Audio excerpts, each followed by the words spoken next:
You bet. I mean, look at that. 77 degrees right now, 100% humidity. Definitely the heat is on. And we've been in the 90s since what? Since early May. In fact, in May, we only had 7 days where we weren't in the 90s. So get a look at that. 93 yesterday's high, above the average of 90. But not at the record of 97, which wasn't set that long ago. So y'all remember 2011? That was a really bad year. This one's beginning to look like 2011, and that was a drought year. And so far we've had only less than 50% of the normal rainfall we're supposed to get. So every day that you see these temperatures, it just gets a little bit worse. It's not good for our farmers. It's not good for the cattle. It's not good for your garden. It's not really even good for your house foundation, as all the clays begin to start to shrink as we lose more and more moisture. The heat advisory is in effect. Those of you working outdoors, you probably already know what it feels like out there. So you probably want to wear light clothing. You want to take it easy during the peak afternoon hours when you're perspiring too much. This up here in Houston is an air quality health alert. They've got bad air today, not so much for us, but for them, because the sea breeze is not strong enough to blow, all that stuff away. I mean, every day they pollute, but every day not every day, but often the sea breeze just blows it away.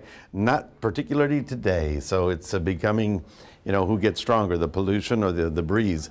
We're looking for generally clear skies today, but you'll see more and more clouds over the next couple of days. Right about now, we're seeing how the winds are beginning to turn a little bit out of the northwest down into our area.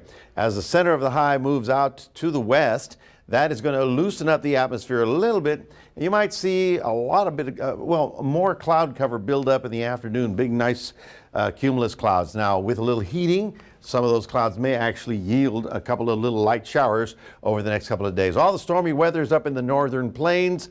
The east has got fairly nice weather. The west, they're waiting for another storm to come in for Oregon and Washington. As far as the Pacific is concerned, we have a new tropical storm. This is Alita. Alita is moving out to sea. It'll become a hurricane, but it then runs into some cold water and was likely to forecast to fall apart. So Alita is the first hurricane, likely, in the Pacific. Of course, we've had Alberto already in the Atlantic. Now, high pressure has been in control for a month and a half now, and no real changes just about yet. What we're going to have to see is the following. The bubble of hot air has to move north. When the heat wave hits Chicago and the Midwest, then the door will be open for tropical activity into our area. But right now, it's actually stopping anything from moving in our directions in terms of tropical storms. But there's not anything out there. However, we'll talk more about that in the next hour. I've got something for you. All right, 92 today, more humid, few clouds, and an isolated shower or two possible over the next couple of days, right on through Monday of next week.